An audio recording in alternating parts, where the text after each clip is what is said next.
Wow, wow, wow. What a game we witnessed last weekend as Crystal Palace drew 2-2 with Aston Villa at Villa Park. Huge performance from the Eagles, things you absolutely love to see.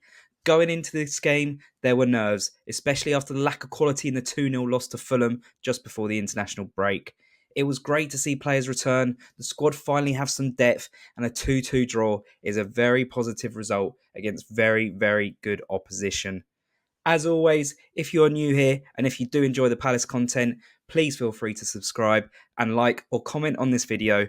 All feedback is massively, massively appreciated. So, let's dive into the video and dissect Crystal Palace's performance against Villa, where the positive definitely outweighed the negatives. First off, let's get the Aston Villa goals out the way. I don't really think there's too much to talk about here, but I think we do need to talk about them a little bit. Watkins got their first goal, and when I first saw it, I thought it was a defensive shambles. However, looking back at it on reflection, I don't really think there was much that we could do. Villa played two absolutely perfect passes in this build up to this goal. It was absolutely a joke, with the first one taking out about 4 or 5 of our players and the second getting past the defence. I have seen some blame aimed at Lacroix as he pushes forward after the first pass gets past our midfield, which leaves a huge hole in the middle of the pitch. I do understand that this does leave a huge hole in the middle of our defence and allows Watkins to go free. However, I do think that was a very, very hard decision. As I mentioned before, the first pass completely took out our midfield, took it out of the equation, leaving Lacroix to be the player closest to McGinn, despite being about 10, I would say 10 or so yards away from the midfielder. It was a split decision he had to make, and if McGinn's pass was slightly off and if it wasn't perfect, then Lacroix would have easily have blocked it. It looks somewhat like an easy goal to concede on first reflection, but honestly, I think Villa's class does need to be highlighted in this goal. If I was to criticise for this goal, I would say that our defence, players like Guehi, Hughes and Mitchell, who are in attacking areas just before the attack, were a bit too slow to get back to the defence, leaving us open for the goal. This meant that when Lacroix did push forward, there was no Guehi next to him, so it just left all that space. In my opinion, it is what it is, one of them goals. Moving on to the second goal by Barkley, this is where I think it was more preventable.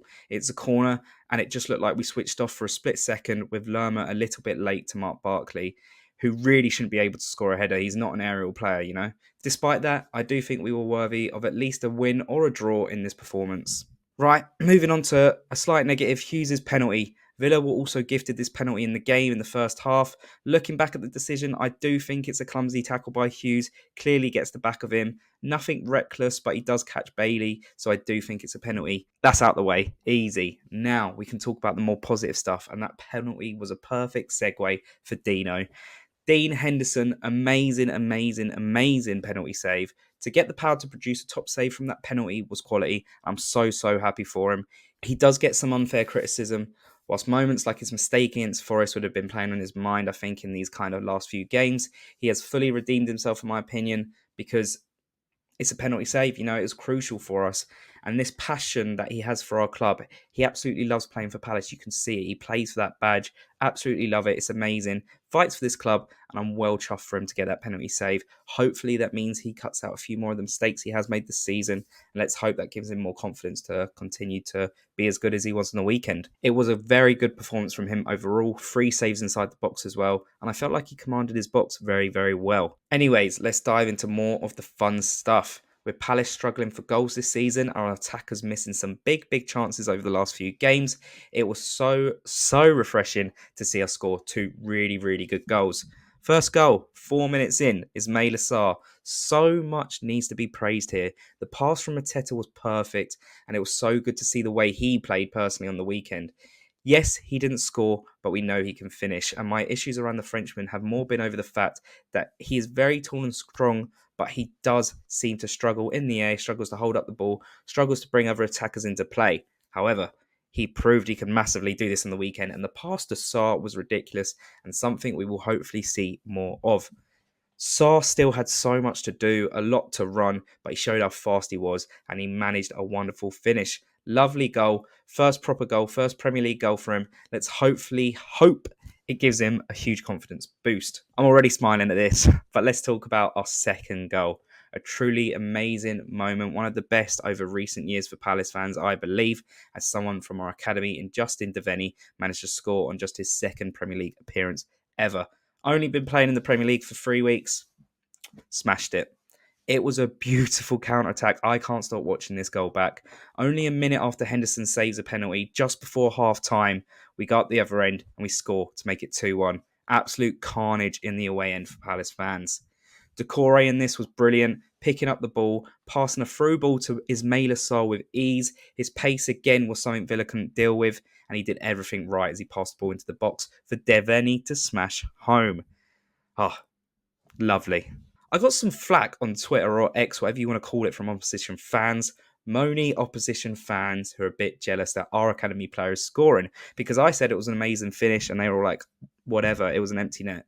But when you take everything into account, Devenny's managed to sprint about 80 yards to keep up with the blistering counter-attack of Ismaila Sarr. On only his second senior appearance, played in a more advanced position, arguably out of position, and with his weak foot, he managed to curl it perfectly into the bottom right corner, around a Villa player as well. Let's remember that. He had to get it around him, and also giving Martinez no chance. Lovely finish. What a moment for the player and for Palace. It was things you absolutely love to see. Let's hope we continue scoring more goals of this quality now. Well, as I said, beautiful, beautiful performance there in terms of the goals. Really, really enjoyable. As I said, the set piece, arguably, Villa scored. We could have prevented. Schlupp had a chance towards the end as well. Martinez made a very good save onto the post. Imagine what could have been if that went in. But, wasn't to be. Now, I do want to highlight a few things as well. I've already praised Mateta and Henderson, but it was also great to see Doucoure looking back to his best and lasting 60 minutes. It was also great to see how much better we were when we actually had a midfield partnership of midfielders, like central midfielders. So good. I really hope Doucoure can kick on from here, because I was worried that his injuries were going to keep him coming back and he was never going to get back to his best. But I really think that Villa game showed how good he was. I heard Villa fans were even praising him after this game. Really, really good to see. The front three, Sarr, Mateta, Devenny, can be absolutely delighted with their performance. And let's hope we do see more of Devenny this season, even when we have a full-strength squad. I think he deserves a place in that squad after his first 2 games for us. Obviously, it's early doors, so I don't want to overjudge him yet or overrate him yet, but very, very promising signs. Hughes was really good as well. Great seeing him back from suspension. And whilst our defence do look decent, I do think the back three are still gelling a little bit. They have only played about 6 to 7 games as a back five so far this season, so I do think they will get perfected soon. I just think little things where they don't look to be on the same page sometimes. Could argue the first Villa goal, that was a similar situation. But I am excited to see what we can do with this kind of back five, because I really think it has huge, huge potential. I also don't know if I believe that Chalobah's a 30 mil player. I think he definitely needs some fine tuning, but he is performing to a good standard with us on loan. I just think, there's something missing there. Not the perfect player, but as I said, I do think he is growing, he's learning, and he'll come to be really, really good by the end of the season. That game was a huge confidence boost for all involved. In all competitions, it is now only 1 loss in our last 5 games, and that was with a massively depleted squad, that loss against Fulham. Let's be honest, that was always going to be a loss. We are clicking again, and we're playing to a very decent standard without our 2 best players in Eze and Wharton. A positive result against Newcastle, this mood will completely shift from being worried to, thinking, let's push up the mid-table, let's see what else we can do. I still don't believe we're going to get relegated. I've never felt so comfortable about not being relegated. Maybe I'm being complacent. We'll have to wait and see. There's some huge games coming up, but I just can't see it at the moment. I just think we play too decently to get relegated at this current time, especially without the squad depth. We've got about 13, 14 senior players at the moment. Other teams like Villa, they bring on 5 players. They are all very, very good subs that they can bring on. We at the moment are having to bring on Klein for Sarr, you know what I mean? We're having to bring on Jeffrey Schlupp still. Till we get everyone fully back fit and maybe add 1 or 2 in January, we're not going to see how well we can do under Glasner. We need that squad depth to kind of fully judge him. He's definitely showing some positive signs, in my opinion. There's no doubt we can get a positive result against Newcastle next weekend. I just don't know if I can be asked for this game, though, because you just know we're going to hear Newcastle fans all week talking about Mark Guehi. They're going to be watching him all week. I might have to mute the word Mark Guehi on Twitter, or X, as you say, on social media this week, because I can't deal with them. I will be back with another match reaction video after that Newcastle game, either going live next Sunday or Monday. So please do subscribe so you don't miss out on that. If you would like to see Palace preview videos as well ahead of games, like Palace v Newcastle build up, type pieces, type content, then do let me know as well, because I will try to do that if that's something that the Palace community want. Let's hope we can kickstart this season and get another win on the board as soon as possible. Obviously, Newcastle, then Ipswich, two huge games. I think we need 4 points from them, in my opinion. I have no doubt that our team's confidence will be massively boosted after our last game. Anyways, let's see what happens. Don't forget to like, and I will see you later. Up the Palace.